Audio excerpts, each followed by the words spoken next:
ନମସ୍କାର ଦର୍ଶକ ବନ୍ଧୁ, ଜୟ ଜଗନ୍ନାଥ। ସ୍ୱାମୀଙ୍କ ସହ ଭୋଜନ କରୁଥିବା ସ୍ତ୍ରୀ ଲୋକଙ୍କ ସହ କ'ଣ ହୋଇଥାଏ? ସେ ସ୍ୱର୍ଗକୁ ଯାଏ ନା ନର୍କକୁ? ସ୍ୱାମୀ ସ୍ତ୍ରୀ ଏକାଠି ଭୋଜନ କରି ଠିକ୍ ନା ଭୁଲ? ଗୋଟିଏ ସମୟର କଥା। ମାତା ପାର୍ବତୀ ଭଗବାନ ଶିବଙ୍କୁ ପଚାରନ୍ତି, ସ୍ୱାମୀ, ମୋ ମନରେ ଏକ ପ୍ରଶ୍ନ ଉଠୁଛି। କୃପା କରି ଆପଣ ଏହି ଦୁଇଟି ପ୍ରଶ୍ନର ଉତ୍ତର ଦେଇ ମୋ ମନର ଜିଜ୍ଞାସାକୁ ସନ୍ତୁଷ୍ଟ କରନ୍ତୁ। ଭଗବାନ ଶିବ କହିଲେ, ହେ ଦେବୀ, ଏପରି କେଉଁ ପ୍ରଶ୍ନ ତୁମ ମନରେ ଉଙ୍କି ମାରୁଛି? ନିଃସଙ୍କୋଚରେ କୁହ। ମାତା ପାର୍ବତୀ କହିଲେ, ମୋର ପ୍ରଥମ ପ୍ରଶ୍ନ, ସ୍ତ୍ରୀ ସ୍ୱାମୀଙ୍କ ସହିତ ଭୋଜନ କରିବା ଉଚିତ ନା ସ୍ୱାମୀଙ୍କ ପୂର୍ବରୁ ଭୋଜନ କରିବା ଉଚିତ? କ'ଣ ଏମିତି କରିବା ଉଚିତ? ଶାସ୍ତ୍ର ଏହି ବିଷୟରେ କ'ଣ କହିଥାଏ? ସ୍ୱାମୀ, ମୋର ଦ୍ୱିତୀୟ ପ୍ରଶ୍ନ, ଏମିତି କେଉଁ ପାପ ଅଛି ଯାହା କରିବା ଦ୍ୱାରା ସ୍ତ୍ରୀ ନର୍କଗାମୀ ହୋଇଥାଏ? କୃପା କରି ଆପଣ ମୋର ଏହି ଦୁଇଟି ପ୍ରଶ୍ନର ଉତ୍ତର ଦେଇ ମୋତେ ସନ୍ତୁଷ୍ଟ କରନ୍ତୁ। ଭଗବାନ ଶଙ୍କର କହନ୍ତି, ହେ ଦେବୀ, ଆଜି ଆପଣ ସମଗ୍ର ମାନବ ଜାତିର କଲ୍ୟାଣ ପାଇଁ ଉଚିତ ପ୍ରଶ୍ନ କରିଛ। ଦେବୀ, ଆପଣଙ୍କ ଏହି ପ୍ରଶ୍ନର ଉତ୍ତର ମୁଁ ଏକ ପ୍ରାଚୀନ ଏବଂ ପବିତ୍ର କଥା ମାଧ୍ୟମରେ ଦେବି, ଯାହାକୁ ଶୁଣିବା ଦ୍ୱାରା ସମସ୍ତ ସ୍ତ୍ରୀ ଏବଂ ପୁରୁଷଙ୍କର କଲ୍ୟାଣ ହେବ ଏବଂ ସେ ନିଜ ଜୀବନରେ ଏହି ପାପକୁ କେବେ ବି କରିବେ ନାହିଁ। ପ୍ରାଚୀନ ସମୟର କଥା। ଅଯୋଧ୍ୟା ନଗରର ରାଜା ଚନ୍ଦ୍ରଶେଖର ରାଜ୍ୟ ଶାସନ କରୁଥିଲେ। ସେ ବହୁତ ବଡ଼ ଧର୍ମାତ୍ମା ଥିଲେ। ତାଙ୍କର ବିବାହ କାଶୀ ରାଜାଙ୍କ ଝିଅ ସୁଦେବାଙ୍କ ସହିତ ହୋଇଥିଲା। ସୁଦେବା ବହୁତ ଗୁଣବାନ, ଚରିତ୍ରବାନ ଓ ପତିବ୍ରତା ସ୍ତ୍ରୀ ଥିଲେ। ମହାରାଜ ନିଜ ଜୀବନରେ ଅନେକ ଯଜ୍ଞ ତଥା ପୁଣ୍ୟକର୍ମ କରିଥିଲେ। ତାଙ୍କ ନଗର ପାଖରେ ଗୋଟିଏ ବିରାଟ ବଡ଼ ଜଙ୍ଗଲ ଥିଲା। ସେହି ଜଙ୍ଗଲରେ ଗୋଟିଏ ଜଙ୍ଗଲୀ ଗଧିଆ ନିଜ ପତ୍ନୀ ଓ ପିଲାଙ୍କ ସହ ରହୁଥିଲା। ସେହି ଜଙ୍ଗଲରେ ସେହି ଗଧିଆର ଏତେ ଆତଙ୍କ ଥିଲା ଯେ ଆଖପାଖର ଲୋକମାନେ ତାକୁ ଡରୁଥିଲେ ଓ ଜଙ୍ଗଲ ରାସ୍ତା ଦେଇ ଯିବାକୁ ମଧ୍ୟ ଡରୁଥିଲେ। ଯେତେବେଳେ ଏହି କଥା ରାଜାଙ୍କ କାନରେ ପଡ଼ିଲା, ରାଜା ସେହି ଗଧିଆକୁ ଶିକାର କରିବା ପାଇଁ ଭାବିଲେ। ପୁଣି ଗୋଟିଏ ଦିନ ରାଜା ଚନ୍ଦ୍ରଶେଖର ରାଣୀ ସୁଦେବା ଏବଂ ସୈନ୍ୟମାନଙ୍କ ସହିତ ସେହି ଗଧିଆର ଶିକାର କରିବା ପାଇଁ ସେହି ବନକୁ ଗଲା। ସେ ବହୁତ ବଡ଼ ପରାକ୍ରମୀ ରାଜା ଥିଲେ। ସେ ଅନେକ ଥର ରାକ୍ଷସ ଏବଂ ଅନେକ ସିଂହଙ୍କୁ ବଧ କରିଥିଲେ। ସେଥିପାଇଁ ସେ ସେହି ଭୟଙ୍କର ଗଧିଆଠାରୁ ରାଜ୍ୟବାସୀଙ୍କୁ ରକ୍ଷା କରିବା ପାଇଁ ଜଙ୍ଗଲକୁ ଆସିଗଲେ। ଯେତେବେଳେ ସେ ଭୟଙ୍କର ଆକାରୀ ଗଧିଆ ଦେଖିଲା ରାଜା ଜଙ୍ଗଲ ଅଭିମୁଖେ ଆସୁଛନ୍ତି, ସେତେବେଳେ ସେ ନିଜ ପତ୍ନୀଙ୍କୁ କହିଲା, ଦେଖ ପ୍ରିୟେ, ଏ ହେଉଛନ୍ତି ଏ ନଗରୀର ପରାକ୍ରମୀ ରାଜା ଚନ୍ଦ୍ରଶେଖର। ସେ ମୋର ଶିକାର କରିବା ପାଇଁ ଆସିଛନ୍ତି। ତାଙ୍କ ସହିତ ଅନେକ ସୈନିକ ଓ ହତିଆର ମଧ୍ୟ ଅଛି। ସେ ବଡ଼ ପୁଣ୍ୟାତ୍ମା ରାଜା, ରାଜାମାନଙ୍କର ରାଜା। ସମସ୍ତ ବିଶ୍ୱ ତାଙ୍କ ଅଧୀନରେ ଅଛି। ହେ ପ୍ରିୟେ, ତୁମେ ସମସ୍ତଙ୍କୁ ରକ୍ଷା କରିବା ପାଇଁ ମୁଁ ସେ ରାଜା ସହିତ ଲଢ଼ିବି। ଯଦି ଯୁଦ୍ଧ ସମୟରେ ମୁଁ ସେ ରାଜାଙ୍କୁ ପରାଜିତ କରିବି, ତେବେ ତିନି ଲୋକରେ ମୋ ଯଶର ଗୁଣବାନ ହେବ। ନଚେତ୍ ଯଦି ମୁଁ ରାଜାଙ୍କ ହାତରେ ମରିଯିବି, ତେବେ ମୋତେ ଏହି ଗଧିଆ ରୂପରୁ ମୁକ୍ତି ମିଳିଯିବ ଏବଂ ମୁଁ ବୈକୁଣ୍ଠ ଲୋକ ପ୍ରାପ୍ତ କରିବି। ମୋର ପୂର୍ବଜନ୍ମର ପାପ କାରଣରୁ ମୋତେ ଏହି ଗଧିଆ ରୂପ ମିଳିଛି। ହେ ପ୍ରିୟେ, ତୁମେ ମୋର ମୋହ ଛାଡ଼ି ନିଜ ପିଲାମାନଙ୍କୁ ଧରି ଅନ୍ୟ ଜଙ୍ଗଲକୁ ଚାଲିଯାଅ। ଏବେ ସମୟ ଆସିଛି ମୋର ପୂର୍ବଜନ୍ମର ପାପ କ୍ଷୟ ହେବା ପାଇଁ। ଯେବେ ମହାରାଜଙ୍କ ଗୋଟିଏ ଗୋଟିଏ ବାଣ ମୋ ଦେହରେ ପଶିବ, ମୋର ପୂର୍ବଜନ୍ମର ଗୋଟିଏ ଗୋଟିଏ ପାପ ନଷ୍ଟ ହେବ। ତାପରେ ଗଧିଆ ପତ୍ନୀ କୁହେ, ହେ ସ୍ୱାମୀ, ଆପଣଙ୍କ ପରାକ୍ରମ କାରଣରୁ ଆମର ପିଲାମାନେ ଏହି ଜଙ୍ଗଲରେ ନିର୍ଭୟ ହୋଇ ବିଚରଣ କରୁଛନ୍ତି। କାରଣ ଆପଣଙ୍କର ଏହି ଭୟଙ୍କର ରୂପ ଦେଖି ସିଂହ, ଭାଲୁ ତଥା ମନୁଷ୍ୟମାନେ ମଧ୍ୟ ଏହି ଜଙ୍ଗଲକୁ ଶିକାର କରିବାକୁ ଆସୁନାହାନ୍ତି। ଯଦି ଆପଣଙ୍କର ମୃତ୍ୟୁ ହୋଇଯିବ, ତେବେ ମୋତେ ଏବଂ ଆମ ପିଲାମାନଙ୍କୁ କିଏ ରକ୍ଷା କରିବ? ଆପଣଙ୍କ ବିନା ଆମେ ଅସହାୟ ହୋଇଯିବୁ। ଆପଣଙ୍କ ବିନା ମୋର କ'ଣ ହେବ? ସୁନା ଗହଣା, ଉତ୍ତମ ବସ୍ତ୍ର ପିନ୍ଧି ମଧ୍ୟ କୌଣସି ସ୍ତ୍ରୀ ସ୍ୱାମୀ ବିନା ଶୋଭା ପାଏନି। ସ୍ୱାମୀଠାରୁ ହିଁ ସ୍ତ୍ରୀକୁ ସୌନ୍ଦର୍ଯ୍ୟ ଓ ଶୋଭାପ୍ରାପ୍ତ ହୋଇଥାଏ। ଆପଣଙ୍କ ବିନା ମୋ ଜୀବନ ନଷ୍ଟ ହୋଇଯିବ। ହେ ପ୍ରିୟ, ଯଦି ଆପଣଙ୍କ ସହିତ ମୋତେ ମଧ୍ୟ ନର୍କ ପଠାଯିବ ତେବେ ମୁଁ ଖୁସିରେ ଚାଲିଯିବି। ସେଥିପାଇଁ ଆପଣ ମହାରାଜାଙ୍କ ସାମ୍ନାକୁ ଯାଆନ୍ତୁ ନାହିଁ। ଆପଣ ମଧ୍ୟ ଆମ ସହିତ ଅନେକ ଜଙ୍ଗଲକୁ ଚାଲନ୍ତୁ। ସେଠାରେ ଆମେ ଲୁଚି ରହିବା। ଆପଣ ଆମକୁ ଛାଡ଼ିଯିବାକୁ ଚାହୁଁଛନ୍ତି? ଗଧିଆ କହିଲା, ପ୍ରିୟା, ତୁମେ ବୀରଙ୍କର ଧର୍ମକୁ ଜାଣିନାହଁ, ସେଥିପାଇଁ ଏମିତି କହୁଛ। ଯଦି ଶତ୍ରୁବୀର ପୁରୁଷଙ୍କୁ ଯୁଦ୍ଧ ପାଇଁ ନିମନ୍ତ୍ରଣ ଦିଏ ତେବେ ଭୟାଳଙ୍କ ପରି ଲୁଚି ପଳାଇଯିବା ବୀରପୁରୁଷର ଧର୍ମ ନୁହଁ। ଏମିତି ପୁରୁଷଙ୍କୁ କେତେ ଯୁଗ ପର୍ଯ୍ୟନ୍ତ କୁମ୍ଭୀପାଳ ନଖରେ ନିକ୍ଷେପ କରାଯାଏ। ଯଦି ବୀରପୁରୁଷ ଶତ୍ରୁ ସହ ସମାନ କରି ଲଢ଼ିଥାଏ ଏବଂ ବୀରଗତି ପ୍ରାପ୍ତ କରିଥାଏ ତେବେ ମୃତ୍ୟୁ ପରେ ତାକୁ ଦିବ୍ୟଲୋକ ପ୍ରାପ୍ତି ହୋଇଥାଏ। ଆଜି ମହାରାଜ ମୋ ସହିତ ଯୁଦ୍ଧ କରିବା ପାଇଁ ଆସିଛନ୍ତି। ସେ ଆମର ଅତିଥି। ଅତିଥିଙ୍କ ଅନାଦର କରିବା ସ୍ୱୟଂ ଭଗବାନଙ୍କ ଅପମାନ କରିବା ସହିତ ସମାନ। ସେଥିପାଇଁ ତାଙ୍କ ସହିତ ଯୁଦ୍ଧ କରିବା ମୋର କର୍ତ୍ତବ୍ୟ ଅଟେ। ଗଧିଆର ସ୍ତ୍ରୀ କହିଲା, ଠିକ୍ ଅଛି, ଯଦି ଆପଣ ମହାରାଜାଙ୍କ ସହ ଯୁଦ୍ଧ କରିବାକୁ ଚାହୁଁଛନ୍ତି ତେବେ ମୁଁ ଆପଣଙ୍କ ସହିତ ରହି ଆପଣଙ୍କର ରକ୍ଷା କରିବି। ଏମିତି କହି ଗଧିଆର ସ୍ତ୍ରୀ ନିଜ ପୁଅକୁ ଡାକି କହିଲା, ହେ ପୁତ୍ର, ଆଜି ତୁମ ପିତାଙ୍କ ସହ ଯୁଦ୍ଧ କରିବା ପାଇଁ ମହାରାଜ ଚନ୍ଦ୍ରଶେଖର ଆସିଛନ୍ତି। ସେଥିପାଇଁ ତାଙ୍କ ସହିତ ଯୁଦ୍ଧ କରିବା ପାଇଁ ତୁମର ପିତା ଯାଉଛନ୍ତି। ତାଙ୍କ ସହିତ ମୁଁ ବି ଅନ୍ୟ ଜଙ୍ଗଲକୁ ଯାଇ ଲୁଚିଯାଅ। ତେଣୁ ତୁମେମାନେ ଅନ୍ୟ ଜଙ୍ଗଲକୁ ଯାଇ ଲୁଚିଯାଅ।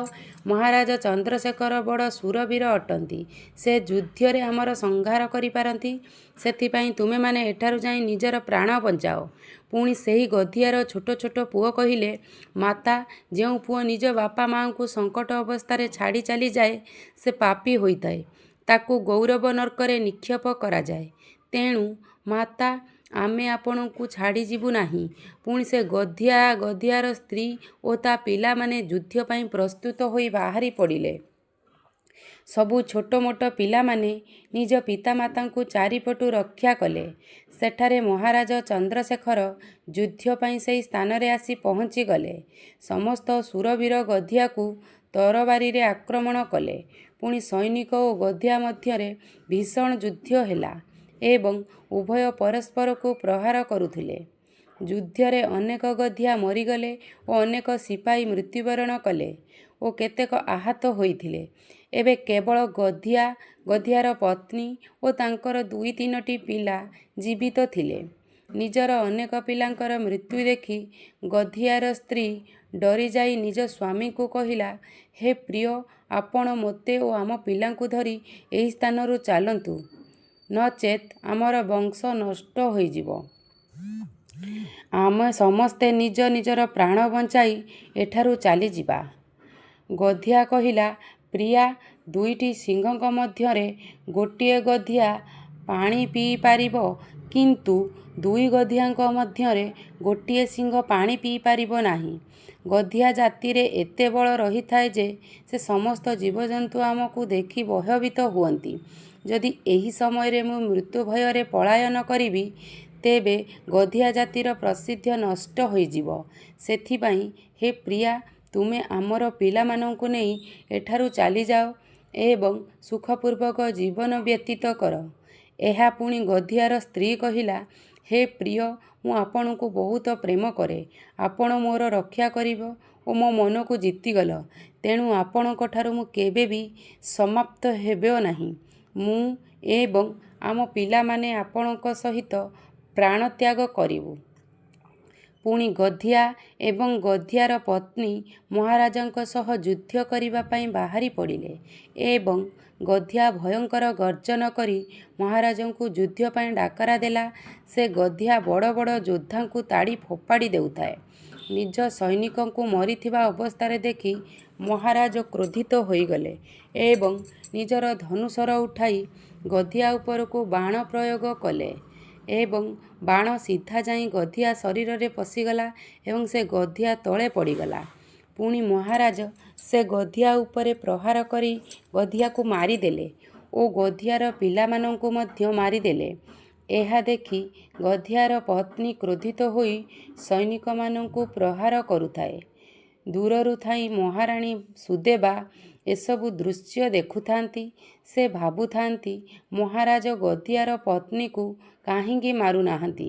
ରାଣୀ ନିଜ ମହାରାଜାଙ୍କୁ କହିଲେ, ହେ ସ୍ୱାମୀ, ସେ ଗଧିଆର ପତ୍ନୀ ସମସ୍ତ ସୈନିକଙ୍କୁ ମାରୁଥାଏ, ଆପଣ କାହିଁକି ତା'ର ବଧ କରୁନାହାନ୍ତି? ମହାରାଜ କହିଲେ, ହେ ରାଣୀ, ସେ ଗୋଟିଏ ସ୍ତ୍ରୀ। ମୋର ବଚନ ଅଟେ କି ମୁଁ କୌଣସି ସ୍ତ୍ରୀଙ୍କୁ ମାରିବି ନାହିଁ। ସ୍ତ୍ରୀଙ୍କୁ ମାରିଲେ ମହାପାପ ଲାଗିଥାଏ। ଏତିକି କହି ରାଜା ଚୁପ୍ ହୋଇଗଲେ। ପୁଣି ମହାରାଜାଙ୍କ ସେନାରେ ରାଘବ ନାମକ ଏକ ସୈନିକ ସେହି ଗଧିଆର ସ୍ତ୍ରୀ ଉପରକୁ ପ୍ରହାର କରି ତା ଅବସ୍ଥା ସାଂଘାତିକ କରିଦେଲା। ତାକୁ ଦେଖି ରାଣୀ ସୁଦେବାଙ୍କୁ ଦୟା ହେଲା।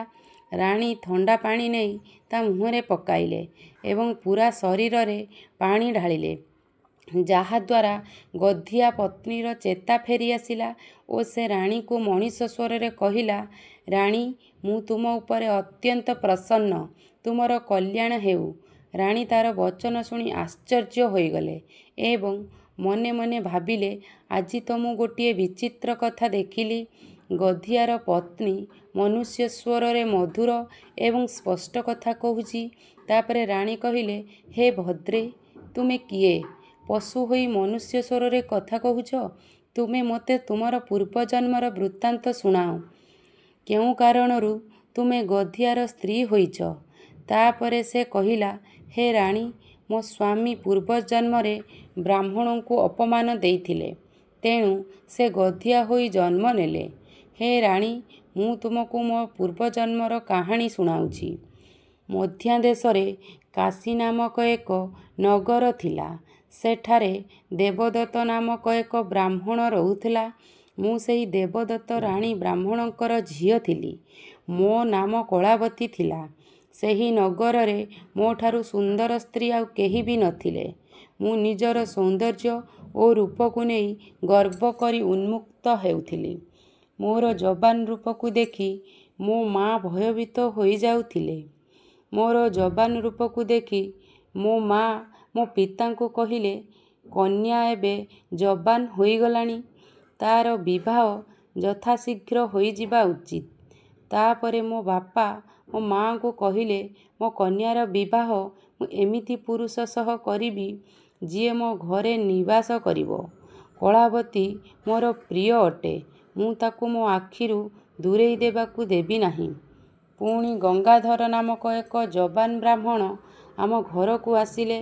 ମୋ ମା ଗଙ୍ଗାଧରଙ୍କ ଜ୍ଞାନ ଓ ସୁନ୍ଦରତା ଦେଖି ତାଙ୍କୁ ମୋ ସହିତ ବିବାହ କରାଇଦେଲେ। ସେ ଆମ ସହିତ ଆମ ଘରେ ରହିବା ପାଇଁ ଲାଗିଲା। କିନ୍ତୁ ମୋ ବାପାଙ୍କର ଭଲ ପାଇବାରେ ମୁଁ ପୂରାପୂରି ବିଗିଡ଼ି ଯାଇଥିଲି। ନିଜ ବିବେକ ଓ ଶକ୍ତିକୁ ହରାଇ ଦେଇଥିଲି। ମୁଁ ମୋ ପତିଙ୍କର କେବେ ବି ସେବା ଓ ଚରଣ ସ୍ପର୍ଶ କଲି ନାହିଁ। ମୁଁ ସର୍ବଦା ତାଙ୍କୁ କ୍ରୂର ଦୃଷ୍ଟିରେ ଦେଖୁଥିଲି, ତାଙ୍କର ଅପମାନ କରୁଥିଲି, ତାଙ୍କ ନାମ ଧରି ଡାକୁଥିଲି। ସେ ଖାଇବା ପୂର୍ବରୁ ଭୋଜନ କରିଦେଉଥିଲେ। ମୁଁ ନିଜ ଇଚ୍ଛାରେ ଏଡ଼େ ସିଆଡ଼େ ବୁଲୁଥିଲି। କଥା କଥାରେ ନିଜ ସ୍ୱାମୀକୁ ଅପମାନ କରୁଥିଲି। ମୁଁ ତାଙ୍କ ସହିତ କେବେ ବି ସହବାସ କରିନାହିଁ। ସେ ମୋ ଶରୀରକୁ କେବେ ହାତ ଲଗାଇବାକୁ ଦେଇନାହାନ୍ତି। ଗଙ୍ଗାଧର ବହୁତ ଶାନ୍ତ ସ୍ୱଭାବର ଥିଲେ। ସେ ମୋତେ ବହୁତ ଦିନ ପର୍ଯ୍ୟନ୍ତ ସହ୍ୟ କଲେ ଏବଂ ଗୋଟିଏ ଦିନ ସେ ଅତ୍ୟନ୍ତ ଦୁଃଖୀ ହୋଇ ମୋତେ ଛାଡ଼ି ଚାଲିଗଲେ। ମୋ ବାପା ବହୁତ ଦୁଃଖୀ ହୋଇ ମୋ ମାଆକୁ କହିଲେ, ଆମ ଝିଅ କାରଣରୁ ଆମର ଜ୍ୱାଇଁ ଆମକୁ ଛାଡ଼ି ଚାଲିଗଲେ। ଆମ ଝିଅ ହେଉଛି ପାପିନୀ। ଆମ ଜ୍ୱାଇଁ ବିଦ୍ୱାନ ଥିଲେ। ମୋତେ ଜଣା ନଥିଲା ଆମ ଝିଅ ଦୁଷ୍ଟ ଓ କୁଳନାଶିନୀ ହେବ। ମୋ ମା ବାପାଙ୍କୁ କହିଲେ, ଆପଣଙ୍କ ସ୍ନେହ ଭଲ ପାଇବା କାରଣରୁ ଆମ ଝିଅ ବିଗିଡ଼ି ଯାଇଛି।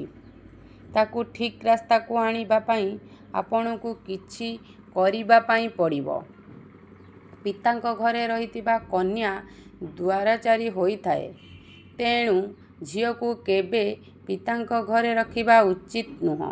ନିଜ ସ୍ୱାମୀଙ୍କ ପାଖରେ ରହିବା ଉଚିତ। ଆପଣ ତାକୁ ତ୍ୟାଗ କରି ନିଜ ପତି ପାଖକୁ ପଠାଇ ଦିଅନ୍ତୁ। ଏହିପରି ମା'ଙ୍କ କଥା ଶୁଣି ମୋ ବାପା ବହୁତ କ୍ରୋଧିତ ହୋଇ ମୋତେ କହିଲେ, ଆରେ ପାପିନୀ, ଆମ କୁଳରେ କଳଙ୍କ ଲଗାଇଥିବା ଦ୍ୱାରଚାରିଣୀ, ତୋ କାରଣରୁ ଗଙ୍ଗାଧର ଆମ ସମସ୍ତଙ୍କୁ ଛାଡ଼ି ଚାଲିଗଲେ। ତୁ ମଧ୍ୟ ଏଠାରୁ ଚାଲିଯା। ମୁଁ ମଧ୍ୟ ସେମାନଙ୍କ କଥା ଶୁଣି ସେଠାରୁ ଚାଲି ଆସିଲି। ଘରୁ ବାହାରି ଆସିବା ପରେ ବାହାର ଲୋକ ମୋତେ ପାପିନୀ, କୋଳନାଶିନୀ, ଦୌରାଚାରୀ କହି ସମ୍ବୋଧିତ କରୁଥିଲେ। ସେଥିପାଇଁ ମୁଁ ନିଜ ସ୍ୱାମୀଙ୍କୁ ଖୋଜି ଖୋଜି ଜଙ୍ଗଲରେ ରହିବାକୁ ଲାଗିଲି। ମୋତେ ଜୋରରେ ଶୋଷ ଲାଗୁଥିଲା। ଯେତେବେଳେ ଆଗକୁ ଯାଏଁ ଗୋଟିଏ କୁଡ଼ିଆ ଦେଖାଗଲା। ସେଠାକୁ ଯାଇ ମୁଁ ଯେତେବେଳେ ପିଇବା ପାଇଁ ପାଣି ମାଗିଲି, ସେଠାରେ ରହୁଥିବା ମେନକା ନାମକ ଏକ ସ୍ତ୍ରୀ ବାହାରି ନିଜ ସ୍ୱାମୀଙ୍କୁ କହିଲା, ଦ୍ୱାର ପାଖରେ ଜଣେ ସ୍ତ୍ରୀ ପାଣି ମାଗୁଛି। ମେନକାର ସ୍ୱାମୀ ସେ ଗଙ୍ଗାଧର ଥିଲା, ଯିଏ ମୋତେ ତ୍ୟାଗ କରିଥିଲା। ସେ ମୋତେ ଦେଖି ଚିହ୍ନି ପାରିଲେ ଏବଂ ନିଜ ପତ୍ନୀ ମେନକାକୁ କହିଲେ, ଇଏ ମୋର ପ୍ରଥମ ସ୍ତ୍ରୀ ଥିଲେ, ଯିଏ ମୋର ପ୍ରିୟ ଥିଲେ। ତୁମେ ତାଙ୍କ ଆଦର ସତ୍କାର କରି ନିଜ ଘରେ ସ୍ଥାନ ଦିଅ। ମେନକା ନିଜ ସ୍ୱାମୀଙ୍କୁ ଆଜ୍ଞାକୁ ପାଳନ କରି ମୋତେ ଘରକୁ ନେଇ ପାଣି ପିଇବାକୁ ଦେଲା। ପୁଣି ସେହି କ୍ଷଣି ହୃଦଘାତରେ ମୋର ମୃତ୍ୟୁ ହୋଇଗଲା। ଯମଦୂତମାନେ ମୋତେ ଜଳୁଥିବା ଅଙ୍ଗାର ଉପରେ ପକାଇ ଦେଲେ ଏବଂ ଲୁହାରେ ଜଳୁଥିବା ପୁରୁଷ ତିଆରି କରି ମୋତେ ତାକୁ ଆଲିଙ୍ଗନ କରାଇଲେ। ସେଠାରେ ମୋତେ ନର୍କରେ ଅନେକ ବର୍ଷ କଷ୍ଟ ଭୋଗ କରିବାକୁ ପଡ଼ିଲା। ନର୍କର ସଜା ଭୋଗ କଲା ପରେ ଯମରାଜ ମୋତେ ଏହି ଗଧିଆ ରୂପରେ ପଠାଇ ଦେଲେ। ଗଧିଆର ପତ୍ନୀ କହିଲା, ହେ ରାଣୀ, ଆପଣ ମୋତେ ଏହି ଜନ୍ମରୁ ମୁକ୍ତି ଦିଅନ୍ତୁ। ଆପଣ ନିଜ ସ୍ୱାମୀଙ୍କର ବହୁତ ସେବା କରନ୍ତି, ସେଥିପାଇଁ ଆପଣ ନିଜ ପୁଣ୍ୟରୁ କିଛି ଅଂଶ ମୋତେ ପ୍ରଦାନ କରନ୍ତୁ।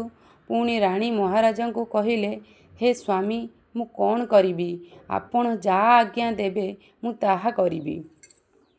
ରାଜା କହିଲେ, ହେ ପ୍ରିୟା, ଏହି ସମୟରେ ସେ ବହୁତ କଷ୍ଟ ଭୋଗ କରୁଛି। ତୁମେ ନିଜର ସଞ୍ଚିତ ପୁଣ୍ୟରୁ କିଛି ଦେଇ ତାକୁ ଉଦ୍ଧାର କର।